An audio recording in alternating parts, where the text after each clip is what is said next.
a soldier. Oh, please. How embarrassing.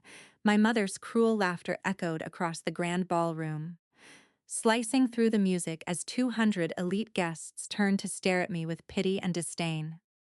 For 20 years, I was the family's shameful secret, the daughter she systematically tried to erase just because I wore a uniform instead of pearls. But what she didn't know, and what none of those wealthy guests could have ever predicted, was the explosive truth her new, golden son-in-law was holding. Before her laughter could even fade, the former combat veteran froze, snapped his heels together, and threw me a rigid military salute that would bring her entire empire crashing to the floor. In this story, we explore the devastating reality of narcissistic family dynamics, uncovering the profound courage it takes to stop shrinking yourself for people who refuse to see your worth. If you have ever felt invisible or unvalued by the very people who should have protected you, please hit the like button, subscribe to our channel, and share your own story in the comments below, because in this community, your voice will always be heard and respected. The chandelier light caught the intricate cut of the crystal champagne flute in my mother's hand as she pointed it directly at me. We were standing in the grand ballroom of the Heritage Country Club, surrounded by 200 of New England's finest society members, all gathered to celebrate the engagement of her golden child. The string quartet had been playing a soft, forgettable waltz, but the music seemed to evaporate the moment Eleanor Sterling's voice sliced through the heavy, perfumed air. A soldier. Oh, please. How embarrassing, she laughed, the sound sharp and practiced, designed to carry over the clinking glasses and muted conversations. Every head in the immediate vicinity turned. 200 pairs of eyes shifted toward the back of the room, finding me standing there in an emerald green evening gown, holding my fiancé's hand. For decades, I had been the designated disappointment of the Sterling family, the daughter who had chosen a gritty, unspeakable path over country club luncheons and society marriages. They all looked at me with a mixture of pity and polite disdain. They thought they knew me. They thought I was just an eccentric, low-ranking government employee who didn't fit into my mother's pristine world, and neither did my sister's fiancé, Julian, a man who had seen the worst of the world as an army ranger. At least, he didn't know until he stopped mid-conversation, his eyes locking onto my face. Julian did laugh with the crowd. He didn't look away in embarrassment. Instead, he stepped away from his bride-to-be, his spine snapping perfectly straight as he faced me. He brought his heels together with a sharp, definitive crack that echoed off the marble floors, silencing the entire room, and raised his hand in a flawless, rigid salute, but to understand how we reached that explosive moment, and why a decorated combat veteran looked at me as if I held the sky on my shoulders. You have to go back 3 months. You have to go back to the days when I was still learning how to breathe in my own skin. 3 months prior to the engagement party, I was sitting on a plush, oatmeal-colored sofa in a therapist's office, staring at a ticking grandfather clock. The rhythmic sound was supposed to be grounding, but my chest felt incredibly tight, banded by the familiar, invisible iron corset of anxiety that always accompanied thoughts of my mother. You are allowed to take up space. Clara, Dr. Evans said, her voice a calm, steady hum in the quiet room. You command operations that keep thousands of people safe. You analyze maritime intelligence that prevents international crises. Yet, when your mother calls, you shrink. Why do you think that is? I rubbed my thumb over the fabric of my trousers, looking down at my hands. Hands that had drafted emergency extraction routes. Hands that had signed off on classified deployments. Because in the military, the rules of engagement are clear, I whispered, the admission tasting like ash in my mouth. With Eleanor, there are no rules. There is only her reality. And the punishment for stepping outside of it. It's a cold violence, Doctor Evans. She doesn't yell, she just erases you, and you have allowed her to do so to keep the peace, Doctor Evans noted gently. But Clara, whose peace you protecting? Certainly not your own.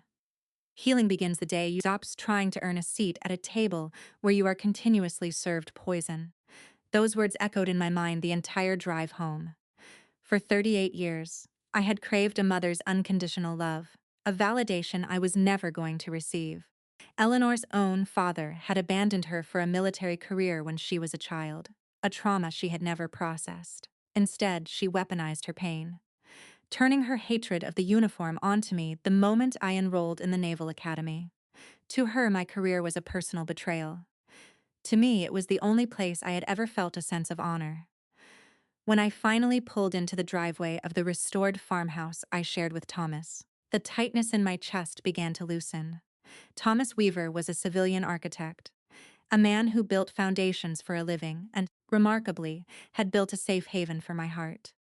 As I walked through the front door, the rich scent of cedarwood and roasting garlic enveloped me. Thomas was standing at the kitchen island, rolling out blueprints while stirring a pot of marinara sauce. He looked up, his warm hazel eyes crinkling at the corners. He didn't ask how my day was. He took one look at my posture, wiped his hands on a towel, and walked over to pull me into his chest. He smelled of drafting paper and home. Therapy hangover, he murmured, pressing a kiss into my hair. Something like that, I sighed, wrapping my arms around his waist. Letting his steady heartbeat ground me in a way the ticking clock could not. Dr. Evans wants me to establish a firm boundary regarding Chloe's wedding. She wants me to say no to my mother. Thomas pulled back just enough to look me in the eye. He ran a gentle hand along my jawline, his touch devoid of any demand or expectation. It was the purest form of emotional consent. Clara, you are the strongest woman I know. You don't need to fix your mother's trauma. And you certainly don't need to be her punching bag, so Chloe can have a picture-perfect wedding. Whatever you decide to do, I am standing right beside you. I'm not going anywhere, looking into his eyes.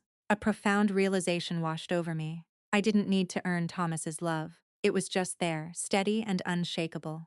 For the first time in my life, I truly believed I was worthy of being defended. I just needed the courage to be the one to defend myself. The summons arrived on a Tuesday, dictated via a crisp, two-sentence text message that permitted no argument. Come to the house at 4. We have matters to discuss regarding your sister's future. Eleanor Sterling's home in the affluent suburbs of Boston was a masterclass in sterile perfection. Walking through the heavy oak double doors felt like stepping into a museum where nothing was to be touched, least of all the truth. The entryway was choked with the heavy, saccharine scent of white lilies, her favorite flower. And, coincidentally, the exact floral arrangement she had insisted upon for my father's funeral. The cloying sweetness immediately triggered a defensive reflex, but I forced my shoulders to drop. I was not a frightened teenager anymore. I was a high-ranking naval intelligence officer, and I was not alone. Thomas was waiting in the car, having offered to come in. But I knew I had to face this initial breach myself. I found my mother in the sunroom, sipping Earl Grey tea from fine-bone china. My younger sister, Chloe, sat rigidly on the opposite sofa. Chloe, at 28, was beautiful, polished, and perpetually exhausted by the weight of being the golden child. She offered me a tight, nervous smile as I entered. Clara, Eleanor said, not bothering to stand or offer a greeting. She was dressed meticulously in a tailored cream blouse, her hair perfectly coiffed. She slid a thick manila envelope across the glass coffee table. Sit down. I had my attorneys draw up the paperwork. Paperwork for what, Mother? I asked, remaining standing. I kept my voice flat, maintaining the same composed cadence I used during high-stakes Pentagon briefings. Your grandmother's coastal cottage in Maine, Eleanor replied, smoothing a non-existent wrinkle from her skirt. Chloe and Julian need a proper foundation to start their married life. Since you are, well, since your lifestyle and your government desk job are so transient and unpredictable, I've decided the deed should be transferred entirely to Chloe as a wedding gift. It's only fair, given that she is the one carrying on the family's social standing. You just need to sign away your 50% share. I looked at the envelope, then at Chloe, who immediately dropped her gaze to her lap, her knuckles white. The cottage was the only place I had ever felt truly happy as a child. A place where my grandmother had taught me how to fish and told me I was brave. Eleanor was attempting to strip away the last piece of my heritage to buy my erasure. I thought about Dr. Evans. I thought about Thomas's steady heartbeat. I took a deep, steadying breath. No. The word dropped into the sunroom like a live grenade. Eleanor's teacup halted halfway to her mouth. The silence that followed was suffocating, broken only by the distant hum of the central air conditioning. "Excuse me," she whispered, her eyes narrowing into icy slits. "I am's not signing over my inheritance," I said, my voice remarkably steady. "The cottage remains in the trust, split evenly, exactly as grandmother intended. My answer is no, and this topic is closed." Before my mother could recover from the sheer shock of being defied, I turned on my heel and walked out of the house. I didn't slam the door. I simply left her in the silence of her own making. When I got into Thomas's car, my hands were shaking, but a spark of pure, unadulterated liberation had ignited in my chest. However, narcissistic control thrives on absolute compliance, and Eleanor Sterling did not take defeat lightly. If she couldn't bend me, she was determined to break me. 3 days later, the retaliation arrived. I was at the naval base, reviewing a maritime threat assessment, when my secure phone buzzed. It was Thomas. "Clara, don't panic, but you need to check your personal email," he said, his voice laced with a cold, controlled fury I had rarely heard from him. "Your mother just sent a mass email to the entire extended family. Our family friends and half the country club board." I pulled up my personal inbox on my tablet. There it was, sitting at the top of the screen like a venomous snake. The subject line read, "A heavy heart regarding Clara." I read the text, my blood turning to ice. Eleanor had crafted a masterpiece of manipulation. With surgical precision, she expressed deep maternal concern for my psychological stability. She claimed that my secretive, isolating government work had caused me to become paranoid and financially abusive toward the family. She insinuated that I was trying to extort Chloe on the eve of her wedding and begged the family for their prayers as I battled my worsening mental health crisis. She was using the very trauma she had inflicted upon me as ammunition to destroy my credibility. It was character assassination masked as a mother's worry. An hour later, I was sitting at my kitchen island at home, staring at the printed email. Thomas poured me a glass of water and pulled up a chair beside me, our knees touching. "We can get a lawyer to issue a cease and desist for defamation," Thomas suggested, his jaw clenched. "This is textbook libel, Clara." "No," I said softly, tracing the edge of the paper. "A lawyer's letter just makes it look like a private family dispute. She wants to play on a public stage. She wants to be the tragic, suffering mother. If I fight her in the shadows, she wins." I looked up at Thomas, the years of military strategy and tactical planning rushing to the forefront of my mind. I was done shrinking. I was done being the collateral damage of Eleanor's unresolved trauma. "Thomas, do you still have the bank archives from the trust account?" I asked, my voice hardening. "The ones showing the direct transfers to Columbia University for the past 6 years." Thomas blinked, a slow, understanding smile spreading across his face. "Every single receipt. Over $200,000 of your hazardous duty pay, routed directly into Chloe's tuition and housing accounts, and the old laptop in the study." I continued, my mind racing. "There is a saved voicemail from 2 years ago. The one where she screamed that she would do whatever it took to erase my military disgrace from the family photos." Thomas reached out and took my hand, kissing my knuckles. "You're going to build a dossier. I'm going to do what I do best." I corrected him, standing up. "I'm going to let her commit to her narrative. I'm going to let her build her stage at the engagement party next month, and then I am going to walk the truth right into the room and drop it where it does the most damage." I walked into the bedroom and opened my closet. Hanging in the back, untouched and wrapped in plastic, was an emerald green evening gown I had bought years ago, but never had the courage to wear. It was bold, unapologetic, and commanded attention. I was going to wear it to the party, and the Sterling family was finally going to meet the real Clara. The evening of the engagement party arrived with a crisp, biting chill that felt entirely appropriate for the psychological battle ahead. I stood before the full-length antique mirror in my bedroom, staring at the woman reflected back at me. The emerald green evening gown fit perfectly, its heavy silk draping elegantly, a stark and deliberate departure from the muted, invisible colors I usually wore to family functions, for the first time in my life. I wasn't trying to blend into the wallpaper to avoid my mother's critical eye. I was dressing to establish a presence. Thomas stood behind me, his hands resting gently on my bare shoulders. He looked incredibly handsome in his tailored black tuxedo, but it was the fierce, unwavering pride in his hazel eyes that fortified my spirit. He wasn't looking at me like a broken woman who needed to be saved. He was looking at me like a commander ready to take back her territory. "Are you ready for this?" he asked softly, his thumbs tracing circles on my skin. I took a deep, grounding breath, letting the oxygen fill my lungs completely. I thought about Dr. Evans, about the rigid boundaries I was finally drawing in the sand, and about the irrefutable evidence safely stored on Thomas's tablet. "I am," I replied, and for the first time in 38 years. The words weren't a rehearsed lie. The Heritage Country Club was a towering monument to old money, prestige, and carefully curated appearances. As Thomas announced, I surrendered his car to the valet and walked up the sweeping stone steps.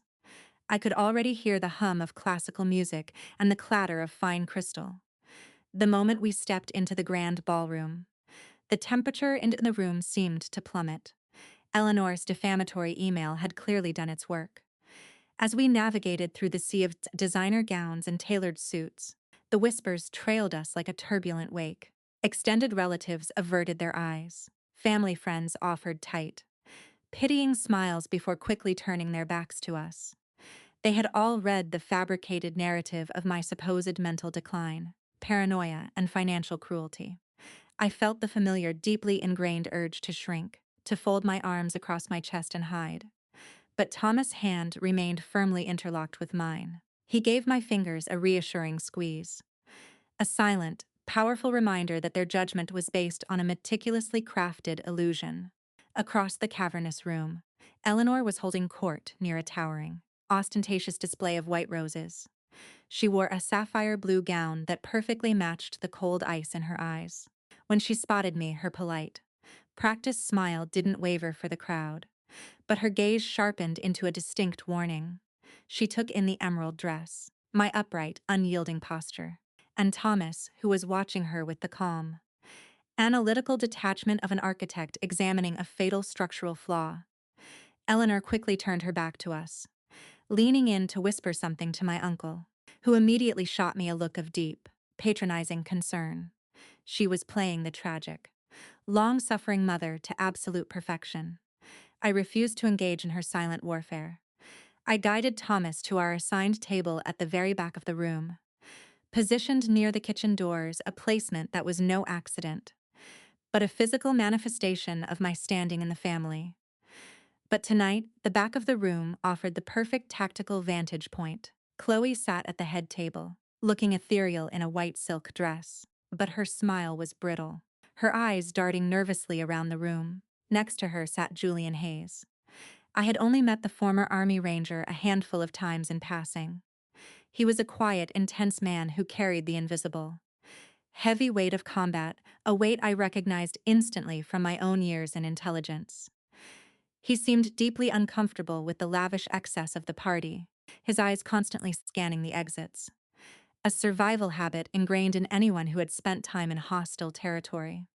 He didn't know the dark depths of the Sterling family's dysfunction. He just thought he was marrying into a slightly overbearing, wealthy family. He had no idea of the storm that was gathering right above his head. As the dinner service concluded and the vintage champagne was poured for toasts, the string quartet faded into a hushed silence. Eleanor glided to the stage with the practiced grace of a seasoned stage actress. She tapped the microphone, the sharp feedback silencing the last murmuring voices in the room.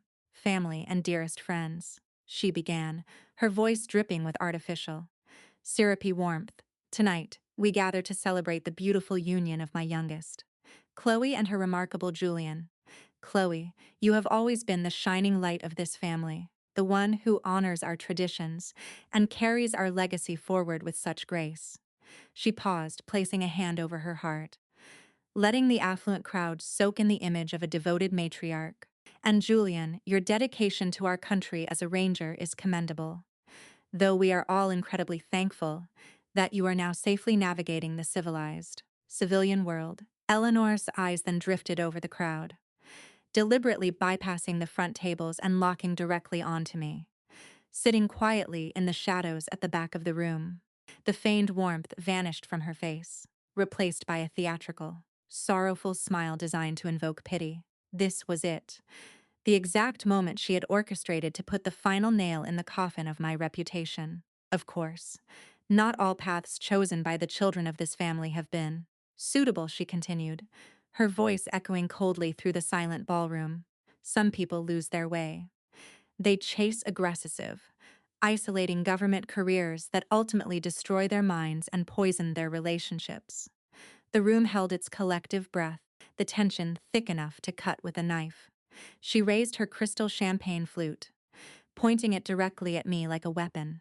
A soldier. Oh, please, how embarrassing. Nervous laughter rippled through the front tables.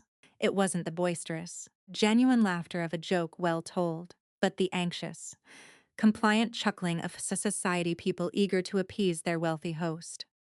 A few guests turned in their chairs to look at me, their faces a nauseating mix of pity and outright disdain. I sat perfectly still, my breathing regulated, my hands resting lightly on the white linen tablecloth. I didn't flush, I didn't look down at my lap. I held my mother's triumphant gaze with the terrifying, unshakable calm of a woman who had finally realized she had nothing left to lose. Before Eleanor could even lower her glass to take a sip, the loud scraping of a chair, violently pushed back against marble, shattered the murmurs. Julian Hayes had abruptly stood up. He didn't look at his beautiful bride. And he certainly didn't look at the woman who was about to become his mother-in-law. His intense eyes were locked entirely on me. The former Army Ranger crossed the distance between the head table and the stage in 3 long, deliberate strides. The ballroom went dead silent as he bypassed Eleanor completely, stepping to the very edge of the low stage. He squared his broad shoulders, his jaw tight, his eyes shining with a sudden rush of unshed tears. With a sharp, cracking sound that echoed loudly in the quiet room, he brought his heels together and raised his right hand to his brow in a flawless, rigid military salute. "Captain Sterling," he said, his voice booming with authority, requiring absolutely no microphone to be heard by every single person present. "It is the greatest honor of my life to have you in this room." The collective gasp from 200 guests sounded like all the oxygen being instantly sucked out of the ballroom. Eleanor froze, her champagne flute trembling so violently that the golden liquid spilled over her manicured fingers. "Julian, what on earth are you doing?" she hissed, her pristine, carefully maintained facade finally cracking. "She is just a low-level desk clerk. She's unwell. She's disturbed. She is a naval intelligence officer who saved my life and the lives of my men," Julian interrupted, his voice carrying the dangerous, unyielding authority of a combat leader who refused to be silenced. He turned slowly to face the bewildered crowd. 5 years ago, my Ranger squad was pinned down in a classified extraction operation in Afghanistan that went catastrophically wrong because of a corrupt general's reckless orders. We were abandoned, and when we barely made it back, we were going to be court-martialed to cover up his tragic mistakes. But a whistleblower stepped up in the dark. He looked back at me, his voice trembling with profound gratitude. A naval officer traded her own hard-earned promotion and put her entire career on the line to testify in a closed congressional hearing to clear our names. I never knew her face until tonight. I only knew her name. Captain Clara Sterling. You sacrificed your own future for 12 men you had never even met. Ma'am, you are the absolute definition of honor. Eleanor's face turned the sickening color of wet ash. "This is a lie.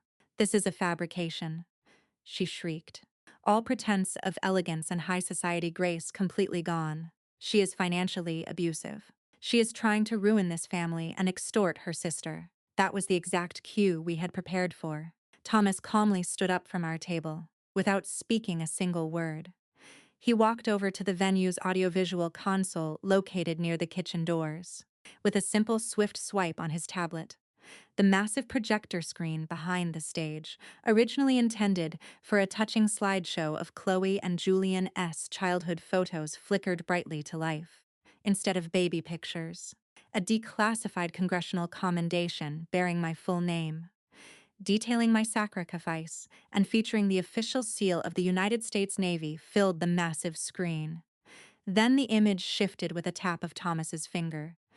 It displayed a massive grid of redacted bank transfer receipts, hundreds of them, hazardous duty pay, earned while deployed, routed directly from my military account into Columbia University's billing department, covering every single cent of Chloe's Ivy League tuition and housing for the past 6 years.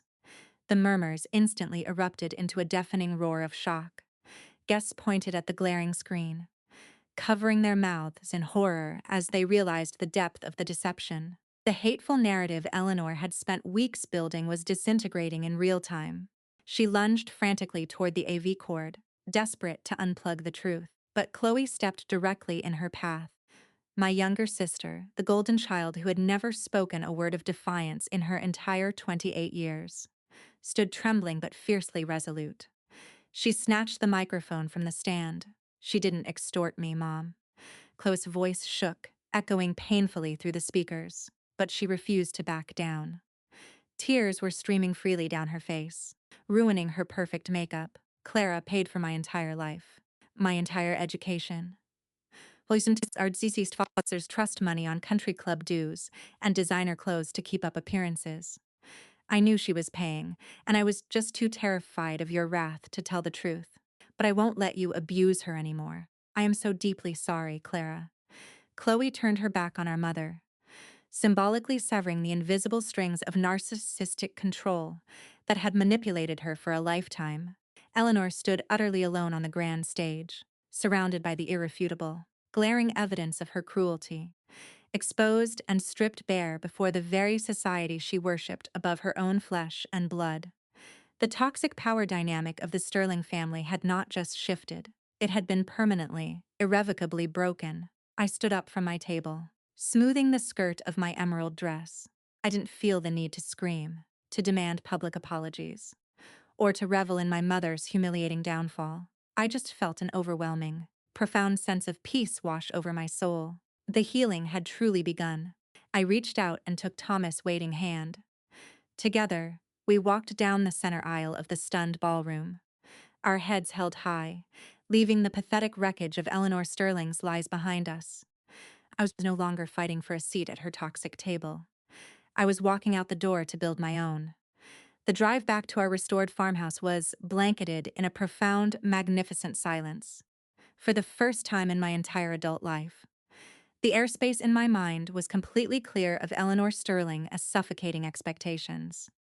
I rolled down the passenger side window, letting the crisp, biting New England night air rush into the car, tangling my hair and cooling the lingering adrenaline that flushed my skin.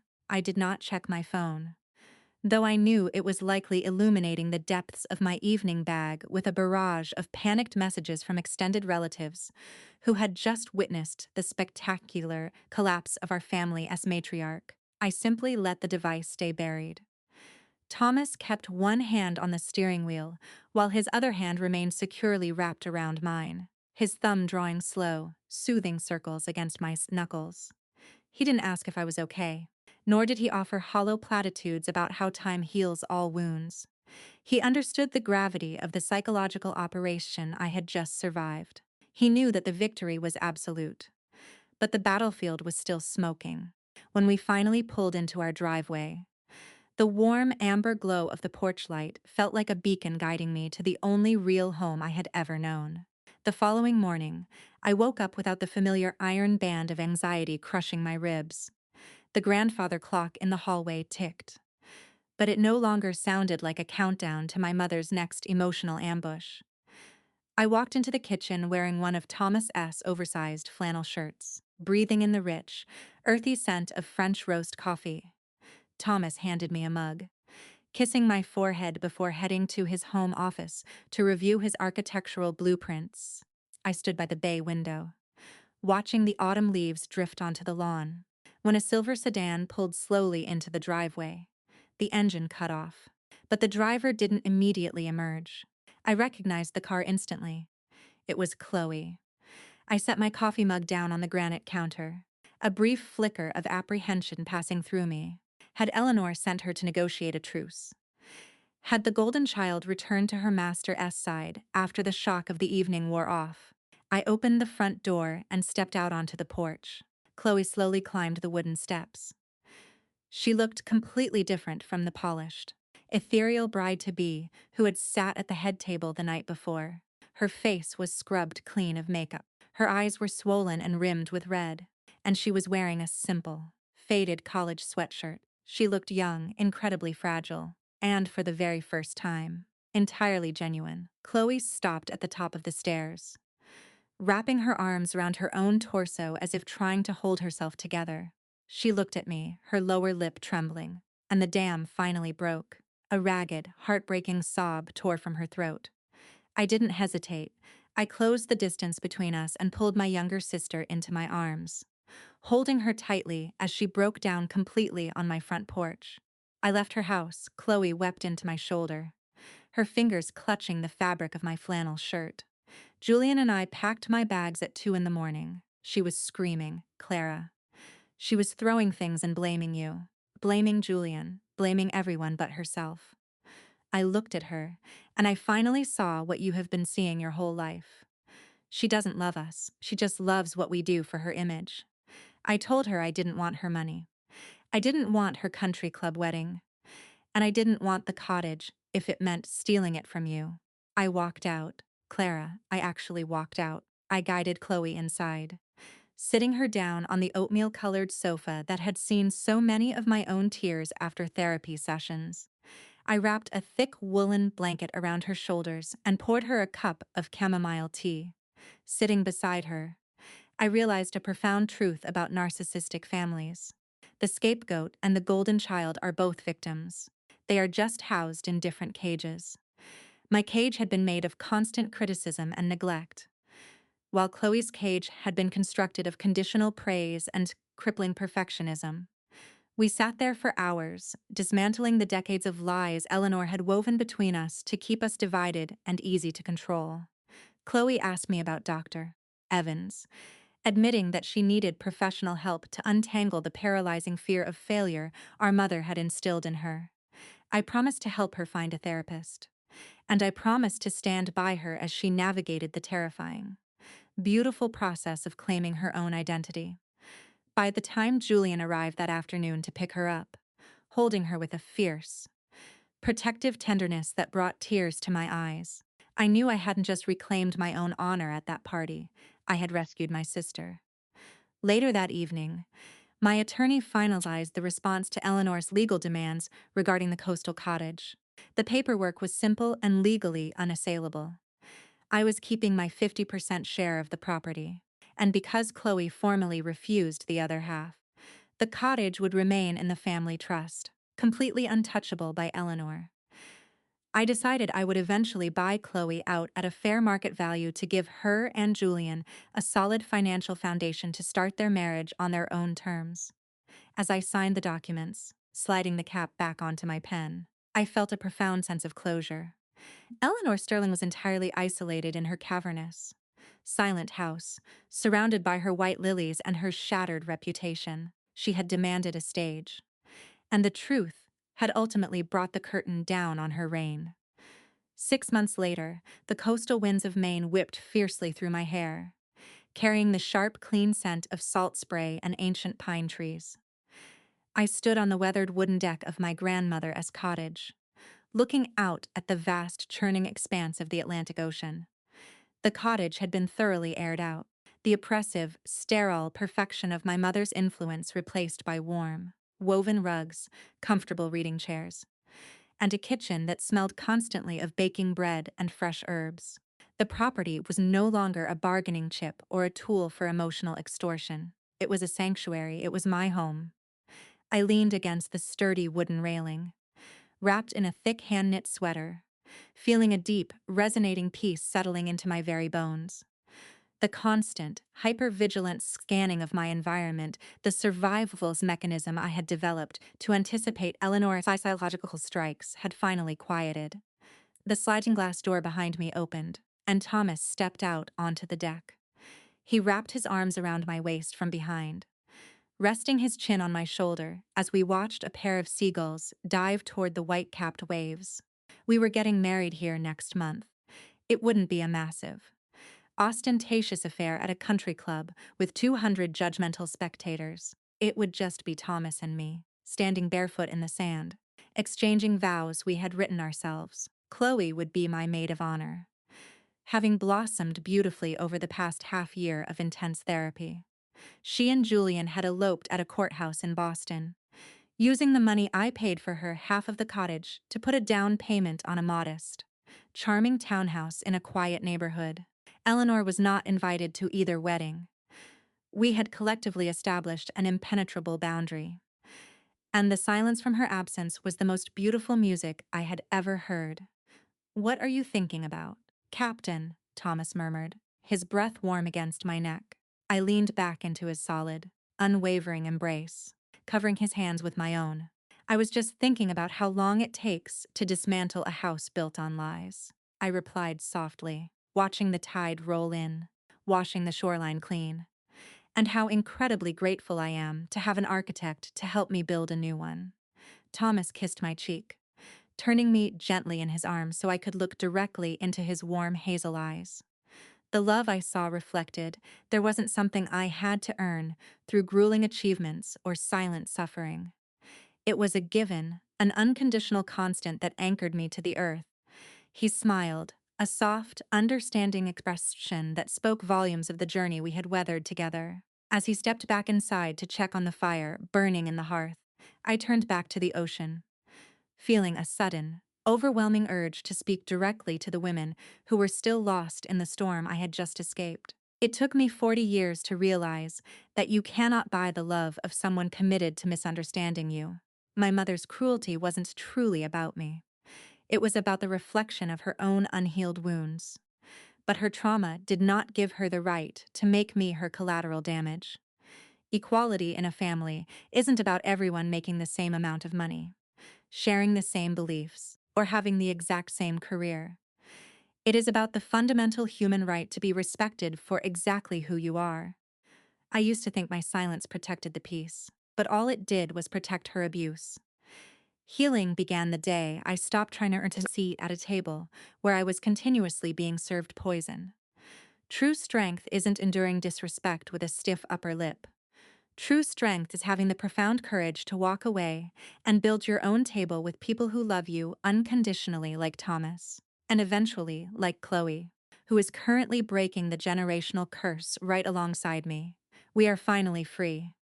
If you are listening to this and you feel invisible, unvalued, or targeted in your own family, hit like and subscribe so we can continue to build a community of healing together. Please, tell me your story in the comments below. I promise you, I read every single one. Because I know what it feels like to shout into the void and pray someone hears you. And please, carry this warning with you today. Narcissistic abuse in families thrives in the dark.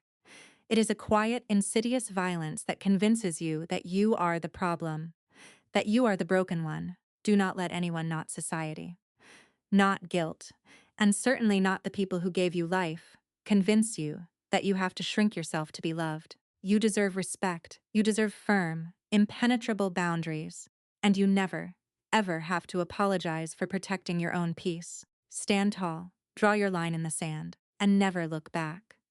The morning of our wedding dawned with a brilliant, golden clarity that felt like a personal blessing from the Maine coastline. There were no caterers rushing through the hallways, no florists barking orders, and absolutely no heavy, suffocating scent of white lilies. Instead, the air in the coastal cottage smelled of freshly brewed coffee, salt water, and the sweet pine burning softly in the stone hearth. I stood in the master bedroom, looking out the bay window at the waves crashing rhythmically against the rocky shore. I was wearing a simple, flowing white silk dress that moved like water around my ankles. It was unpretentious, effortless, and completely authentic to who I was. There was no armor required today. Chloe stood behind me, gently pinning a small sprig of babyish breath into my braided hair. The transformation in my younger sister over the past month had been nothing short of miraculous. The nervous, hollow-eyed girl who had trembled under our mother's tyrannical thumb was gone. In her place stood a vibrant, grounded woman who was finally learning how to laugh without looking over her shoulder for approval. As she met my gaze in the mirror, her eyes were bright and entirely present. "You look incredibly beautiful, Clara," she whispered, her hands resting warmly on my shoulders. "You look like peace." Before I could thank her, a sharp knock echoed from the front door. We both froze for a fraction of a second, a residual trauma-induced reflex from decades of expecting Eleanor Sterling to ruin our quiet moments. Chloe's smile faltered slightly, but I squeezed her hand, silently reassuring her. We walked out to the living room together to find Julian holding a thick, cream-colored envelope. He looked at me with a protective, guarded expression. "A courier just dropped this off," Julian said, his voice low. "It requires your signature, but I can send it back. You don't have to look at it." I walked over and took the envelope from his hands. The heavy cardstock was unmistakably from the boutique stationery shop Eleanor frequented in Boston. Her sweeping, elegant handwriting spelled out my name across the front. A year ago, holding this envelope would have sent my heart rate skyrocketing. I would have agonized over whether it contained an apology, a legal threat, or another dose of carefully packaged poison. But standing there in the sunlit living room of the home I had reclaimed, surrounded by the people who genuinely loved me, I felt absolutely nothing. There was no fear, no guilt, and no desperate, childlike hope for a mother's redemption. "I don't need to read it," I said calmly. I walked directly to the stone fireplace where the morning fire was still crackling, without breaking the wax seal, without a single moment of hesitation. I tossed the heavy cream envelope into the orange flames. The paper curled, blackened, and turned to ash in seconds. Chloe exhaled a deep, shaky breath, a bright smile breaking across her face, while Julian gave me a firm, approving nod. I had finally learned that engaging with a narcissist, even just to read their words, was giving them a back door into your sanctuary. I had bolted that door shut forever. An hour later, I was walking barefoot across the cool, damp sand of the private beach. There was no aisle, no organ music, and no audience of 200 strangers judging my worth. There was only the vast, eternal ocean, the calling seagulls, and Thomas waiting for me near the water's edge. He was dressed in a casual linen suit, the ocean breeze ruffling his hair, and the look of pure, unguarded devotion in his hazel eyes took my breath away. As I took his hands, the rest of the world completely dissolved. Our vows were quiet promises spoken over the roar of the tide. I promised to never hide my strength to make others comfortable, and he promised to always be the safe harbor I could return to after every storm. When he slipped the simple gold band onto my finger and pulled me in for a kiss, the cheering came from an audience of exactly two people, Chloe and Julian. It was the smallest wedding the Sterling family lineage had ever seen, and it was undoubtedly the richest.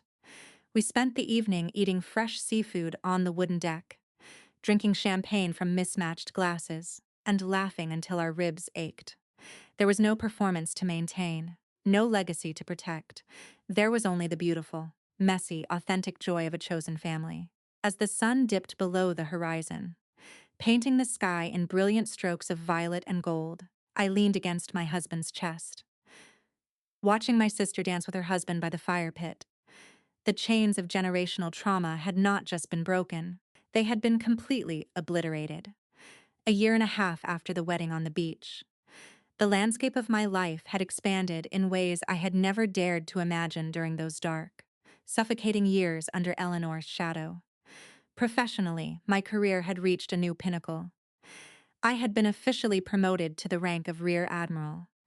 The ceremony taking place in a sunlit courtyard at the Pentagon. Thomas, Chloe, and Julian were sitting proudly in the front row.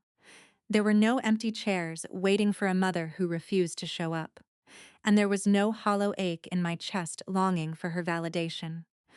The stars pinned to my collar were heavy with responsibility, but my spirit had never felt lighter.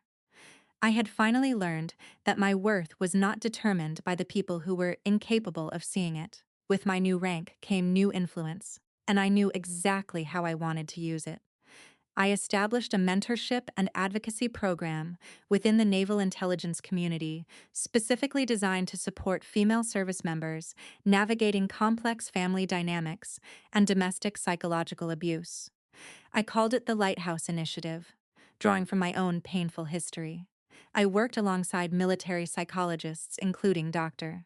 Evans, who enthusiastically joined the advisory board to create a safe space where young women could learn to establish firm personal boundaries without sacrificing their professional ambitions. I spent my weekends giving seminars, teaching these brilliant, dedicated women that their empathy was not a weakness to be exploited, but a strength to be guarded. I taught them that true courage wasn't just found in active combat zones. Sometimes, the bravest thing a woman can do is look at the people who raised her and say, "No more." The profound peace in my professional life perfectly mirrored the warmth of my personal life. Thanksgiving that year was hosted at the Coastal Cottage in Maine. It was a stark, beautiful contrast to the holidays of my youth, which had always been rigid, deeply uncomfortable affairs dictated by Eleanor's obsession with appearances. Our Thanksgiving table was a chaotic, joyful masterpiece. Thomas was carving a turkey that was slightly overcooked on one side. Julian was laughing loudly as he shared stories from his civilian contracting job. And Chloe was glowing. She was 6 months pregnant with their first child, her hands resting protectively over her rounded belly. She had started a successful career as an independent graphic designer, completely untethered from the family trust and our mother's financial manipulation. As we sat around the large, rustic dining table, passing bowls of mashed potatoes and roasted vegetables, I looked at the faces of my chosen family. We had all survived our own personal wars to earn our seats at this table. When it was time to share what we were thankful for, Chloe reached across the table and took my hand. "I am thankful for the truth," she said softly, her eyes shining with unshed tears. "And I am thankful for the brave woman who was willing to burn everything down so we could finally build something real." Later that evening, after the dishes were cleared and the fire was reduced to glowing embers, I stepped out onto the wooden deck alone with a mug of hot cider. The winter air was biting, but the heavy sweater Thomas had draped over my shoulders kept me warm. I looked out at the dark ocean, listening to the eternal, rhythmic crashing of the waves. I thought about the thousands of women out there who were still trapped in the silent, suffocating grip of narcissistic family members. Women who were being told they were too demanding, too sensitive, or too embarrassing.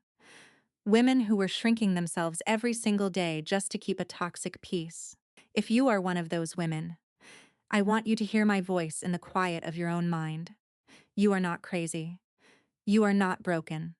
The confusion and the pain you feel are the natural reactions to an unnatural environment. You do not owe your sanity to anyone, not even your mother, your father, or your siblings. The most sacred duty you have in this world is to protect your own light. It will be terrifying to draw that first boundary. It will hurt when they retaliate, when they call you selfish, when they try to turn the world against you. But I promise you, the peace that awaits you on the other side of that storm is worth every single tear. Build your own table, find your own people, and never, ever apologize for refusing to be their embarrassing secret anymore. You are a warrior, and it is time to step into the light. The vibrant colors of spring were in full bloom across New England when the final, undeniable proof of our family's transformation arrived. It was late April, and the world was thawing from a bitter winter, mirroring the warmth that had steadily grown within our reclaimed lives. I was sitting in the brightly lit waiting room of the Boston Medical Center, a lukewarm cup of coffee in my hands, watching Julian pace the length of the corridor. The former Army Ranger, a man who had fearlessly navigated active combat zones, was currently unraveling with nervous anticipation. Thomas sat beside me, his arm draped casually over the back of my chair, chuckling softly at Julian's frantic energy. We had been at the hospital for 14 hours. waiting for Chloe to give birth to their first child. There was no tension in the air, only the beautiful, breathless anticipation of welcoming a new life into a world we had meticulously made safe. When the delivery room door finally opened, Julian rushed forward. A nurse with a warm, exhausted smile nodded at him, and he disappeared inside. 10 minutes later, Thomas and I were invited into the room. Chloe was lying against the crisp white pillows, her face flushed and damp with sweat. But she possessed a radiant, ethereal beauty that completely overshadowed her exhaustion. Cradled against her chest was a tiny bundle wrapped in a striped hospital blanket. Julian stood beside them, tears streaming freely down his face as he gently stroked the baby's impossibly soft cheek. Chloe looked up as we entered, her smile wide and completely devoid of the shadows that used to haunt her eyes. She had named the baby Grace. It was a fitting tribute to the sheer resilience of the human spirit, a testament to the grace she had shown in forgiving herself and fighting for her own freedom. I stood by the bed, letting the tiny infant wrap her impossibly small fingers around my thumb, feeling a profound, overwhelming wave of protective love. The serenity of the moment, however, was briefly interrupted when the charge nurse stepped softly into the room. She looked hesitant, holding a clipboard against her chest. She approached Julian and Chloe with an apologetic expression. "I am so sorry to interrupt," she whispered, glancing at the sleeping baby. "But there is a woman down in the main lobby. She is causing quite a disturbance at the security desk. She claims she is the baby's grandmother, an Eleanor Sterling, and she is demanding immediate access to the maternity ward. She says she has a right to be here for the first family photographs." Chloe's breath hitched, her fingers instinctively tightening around her newborn daughter. The residual fear, ingrained from decades of psychological conditioning, flickered across her face. Julian immediately stiffened, his protective instincts flaring. But before he could say a word, I placed a gentle grounding hand on his shoulder. "Stay with your wife and your daughter," I told him, my voice steady and completely devoid of panic. "You are in a secure ward. She cannot get up here. I will handle this." I walked out of the room, leaving Thomas standing guard at the door. I took the elevator down to the main lobby, the descent feeling remarkably different from the agonizing dread I used to experience when summoned by my mother. When the elevator doors parted, I spotted her immediately. Eleanor Sterling was arguing fiercely with a beleaguered security guard. She was dressed in an impeccable designer suit, her hair perfectly styled, but the facade was visibly cracking. She looked thinner, her posture rigid with an anxious, desperate energy. The affluent society friends she so desperately sought to impress had likely asked about her new grandchild, and Eleanor needed a photograph to maintain the illusion of her perfect, unbroken matriarchy. I approached the security desk calmly. "Officer," I said, my voice carrying the authoritative cadence of a naval commander, "there is no issue here. This woman is not on the approved visitor list for the maternity ward." Eleanor spun around, her eyes widening as she took in my composed, unyielding stance. "Clara," she hissed, stepping toward me before stopping herself, wary of the boundary I had drawn. "This is ridiculous. I am the child and's grandmother. I have a fundamental right to see my daughter and my new grandchild. You cannot keep me away from my own blood." I looked at the woman who had terrorized my youth, the woman who had tried to erase my existence to protect her own fragile ego. I didn't feel anger, I didn't feel the urge to scream or argue. I just felt a profound, heavy pity. You surrendered your rights to this family the day you decided that our compliance was more important than our well-being. I told her, my voice low but undeniably firm. "Grace is going to grow up in a home filled with unconditional love. She will never know the coldness of your expectations. She will never have to earn her right to exist. You are not going to use that innocent child as a prop for your country clubshins." Eleanor stared at me, her mouth opening and closing as she searched for a weapon, a manipulative hook to dig into my conscience. But there was nothing left for her to grasp. The power dynamic was dead. "You are breaking this family apart," she whispered, her voice trembling with a terrifying realization of her own absolute isolation. No, I replied softly, turning away from her for the final time. I already put the family back together. You just aren't in it. I walked back to the elevator, returning to the warmth, the laughter, and the beautiful, unbroken future waiting for me on the floor above. 2 years after Grace was born, the Lighthouse Initiative had grown from a small, specialized mentorship program into a nationally recognized foundation. We had expanded our reach beyond the military, offering resources, legal assistance, and psychological support to women across the country who were navigating the treacherous waters of domestic psychological abuse and narcissistic family dynamics. I stood backstage at a massive convention center in Washington, D.C., listening to the low hum of 3,000 women filling the auditorium. I was preparing to deliver the keynote address for our annual summit. Thomas stood beside me in the dim lighting of the wings, adjusting the lapel of my tailored navy suit. He smiled, that same steady, grounding smile that had been my anchor through the fiercest storms of my life. He kissed my cheek, whispering, "Go show them the way, Captain," before stepping back into the shadows. I walked out onto the brightly lit stage, the applause rolling through the cavernous room like a physical wave of solidarity. Looking out into the crowd, I saw thousands of faces, women of different ages, different backgrounds, and different professions, all united by the invisible scars of emotional survival. In the front row, Chloe was bouncing a laughing, curly-haired Grace on her lap, while Julian sat beside her. Beaming with pride, I adjusted the microphone, taking a deep breath of the electrified air, and let the silence stretch for a moment, commanding the room not through fear, but through mutual, profound respect.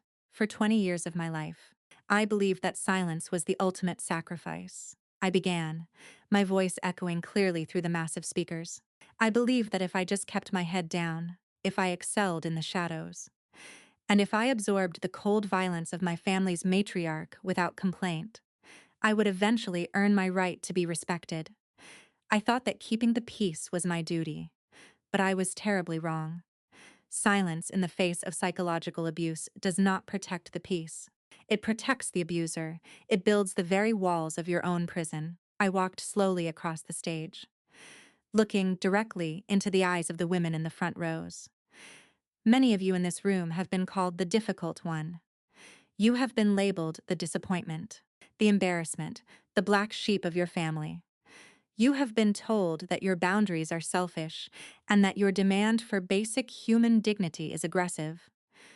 You have spent years trying to decode the impossible rules of a game that was rigged against you from the moment you were born. I paused, letting the truth of those words settle over the audience. I saw women nodding, wiping tears from their eyes, recognizing their own silent battles in my story. The most dangerous lie we are taught as women is that unconditional love means enduring unconditional disrespect. I continued, my voice rising with unwavering conviction. Equality and human rights do not stop at your front door. The title of mother, father, or sister does not come with a free pass to dismantle your sanity. You are not required to set yourself on fire simply to keep someone else warm. True strength, the kind of strength that changes generations, is looking at the people who gave you life and deciding that your soul is worth protecting. I looked down at Chloe, who was holding her daughter close, tears of profound gratitude in her eyes. The generational curse was broken.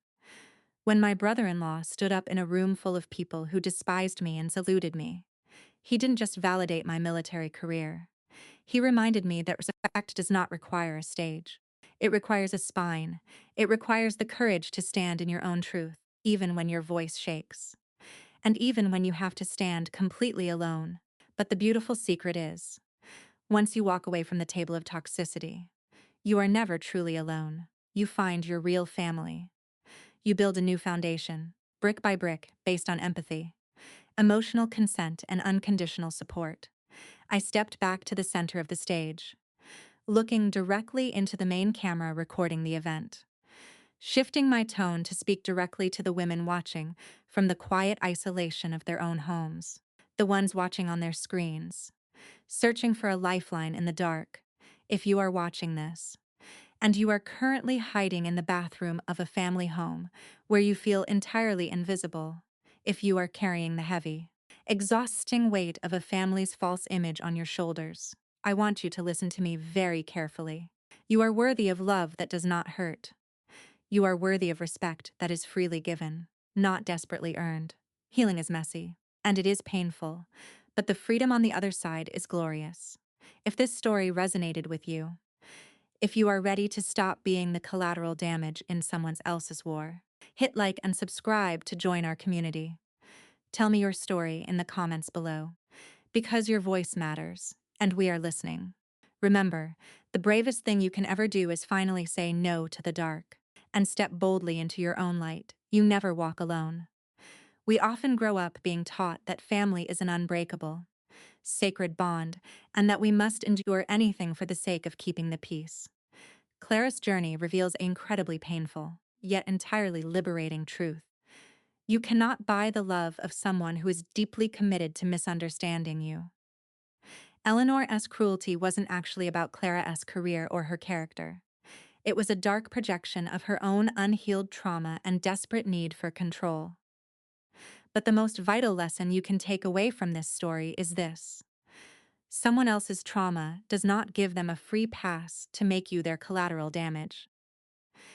In toxic family systems, the scapegoat is usually the one who carries the heavy burden of the truth, while the golden child is crushed under the impossible weight of an artificial image.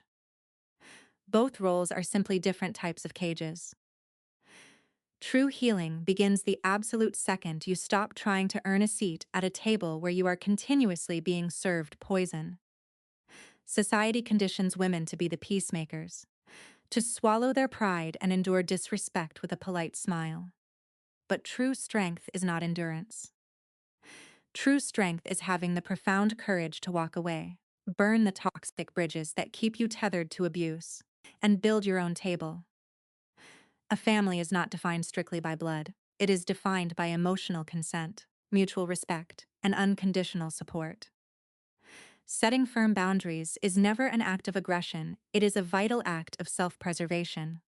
You do not owe your sanity, your finances, or your life's accomplishments to anyone, not even the people who gave you life. Step out of the shadows, reclaim your honor, and never apologize for protecting your own peace. This content was meticulously researched, developed, and manually edited by our team to bring you meaningful value and life lessons.